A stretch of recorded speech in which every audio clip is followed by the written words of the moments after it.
Hi everyone, I'm Garen. I'm JD. And this is Investigating Comic Club, where we chronologically read, review... Hi guys, I'm Garen. I'm JD. And this is Investigating Comic Club, where we chronologically read, review, discuss, and rate specific crucial stories of the medium. Indeed, and we hope that you guys will subscribe, become members of Comic Club yourself, stick around till the end of our discussion for our episodic comic quality poll, share your opinions in the comments below, and stick around till after the Misfit Picture Show's logo for any potential bloopers that the episode may provide. Yeah. So today, if you guys hear some snoring, that's because it's Garen's 30th birthday. Yeah. And his dad came to visit, so he's sleeping here on the couch. Yep. He's deaf. He's deaf.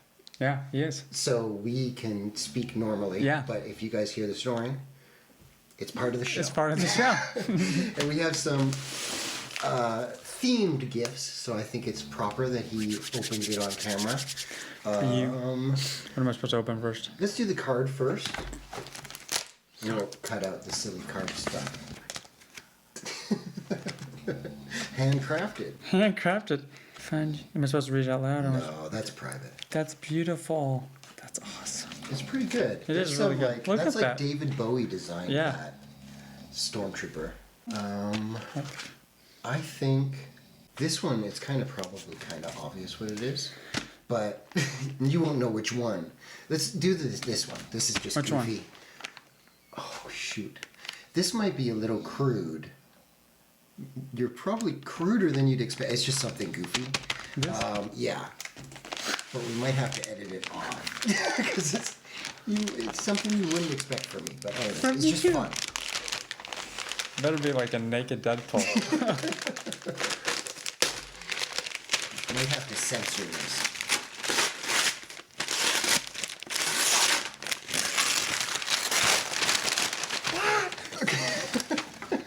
That's not crude at all. It's not too crude. I bought that off the shelves when it came out in 1998, I think. Deadpool first appearance, New Mutants issue 98. It's in pretty nice shape. No, it is. Look, you look at the binding. Yeah, it's binding. What about the binding? Look at the binding, guys. You almost want to. You don't want fingerprints or anything. It looks. What is it? That's enough. I'll put it back in my collection. I know. But you can pretend. It's there. It's all part of it. It's just like it's an actual like show where it's like, oh, it's a cake. Oh, it's cardboard. You have to give me your I know. legacy issue or whatever that's Yeah. Yeah, I do. But you win in that trade, I think. I think so. Comment below. Let us know.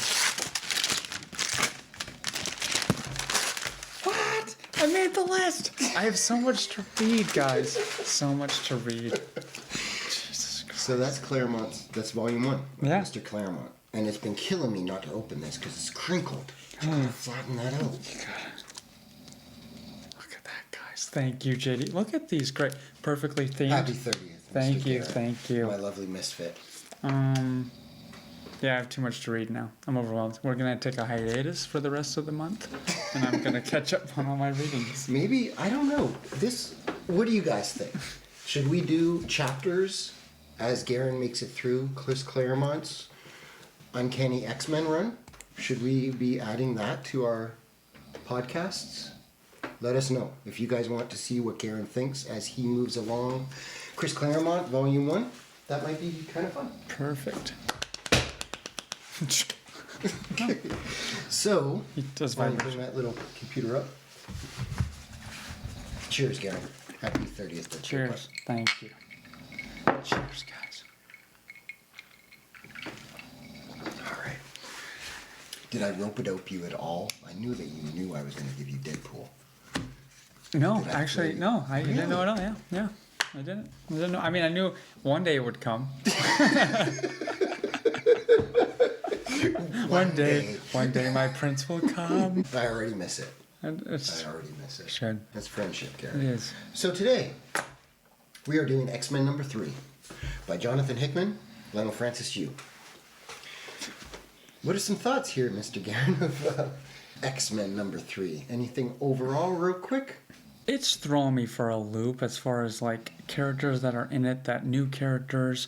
I feel like we're too early in this series to be adding in characters that seem like they don't matter, but I feel like they might matter in the future because it is written by Hickman. Yeah. So Gotcha. that's where I can't throw it just like, oh, let it slide. But it is one where I'm like, okay. And then it got to the point where the issue ended and I'm like, that's it?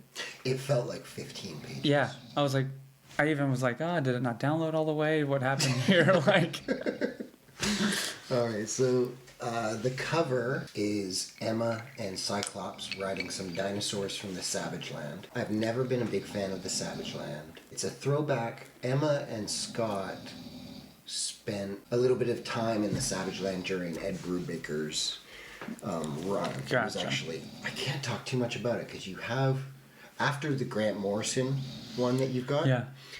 after the aftermath of that, they went there together, and it was kind of big moments for them. So it's of note that they were on the cover there. And then I like the lines, a little bit of like the character drawings for age, for showing age. You know, like in the art. yeah, I thought that actually, Lionel, you know, this is his third issue. I thought that his personality of the characters and their faces was an improvement. It didn't look as stiff as like Little Cable and Rachel from the previous issue. I thought that the horticulture. Yeah, horticulture. Yeah, yep. I thought that, you know, they certainly had a lot of personality, and the dialogue was fun, certainly. Yeah, it's fun. It was. I mean, there was some like cute banter. Was a little bit. I mean, it was a little far fetched as far as for Hickman to come around and talk about for almost like poking fun at things. It still was more adult than I think like Marauders and stuff. Sure, I agree with that. But At the beginning, when these ladies came through the gateway, and Pixie was one of the characters, you could tell that the younger X-Men were there. Yep. I did feel a twinge of almost terror. Like I didn't want something like the X-Force Yeah. massacre Ooh, to happen yeah, again here. yep. You know, I was like, oh no, is this They're going gonna to take him out. thing? And then it was a very different outcome. Yeah, I even had to go back through and be like, that was the end. Like the fact that they just explained that to us and then be like, okay, well, now we're back on Krakoa. Yeah. You were a lot of help. Gateway. One thing of note that I wanted to say from the first council meeting, Yes. I liked that you've got Sinister and Exodus just quietly standing next to each other. That was the person that I pointed out who was standing. Yeah, in the corner, creepy, yeah. And look who's looking at them. Ooh, yep, he knows something's up to no good. Yeah. Mr. Apocalypse. Mr. Weird Name, Mr. formerly known as Apocalypse. Yes. Mr. Symbol. And I do like that, how the panel shows their point of view coming down the stairs. Because they're still up down the stairs as they're coming down. Yeah, it is nice. And Nightcrawler looks great. The artwork and the colors are gorgeous. I do like Nightcrawler. It's... You know what I'm feeling with this issue?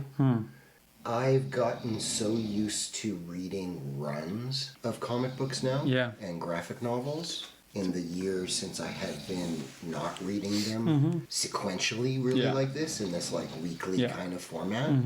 This did feel like, it's not, I wouldn't dismiss it. It's not garbage. Yeah, nuh-uh. But it's like so different from other issues that are exciting and stuff like that. But if this was in a trade paperback and it was one chapter of 6, it would be so different. Yeah. It ultimately is a very unsatisfying issue for me. Yeah, I mean, like I said, if it was satisfying, you would be wanting more, not wondering why there isn't more. That's a good point. Yeah, that's a good point. It felt like the beginning couple minutes of an episode of television. Yeah.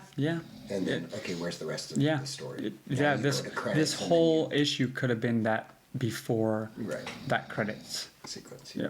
I'm trying and I'm struggling to think of other things to say about this issue. Yeah, I don't know. With this and X-Force issue 1, that is a real...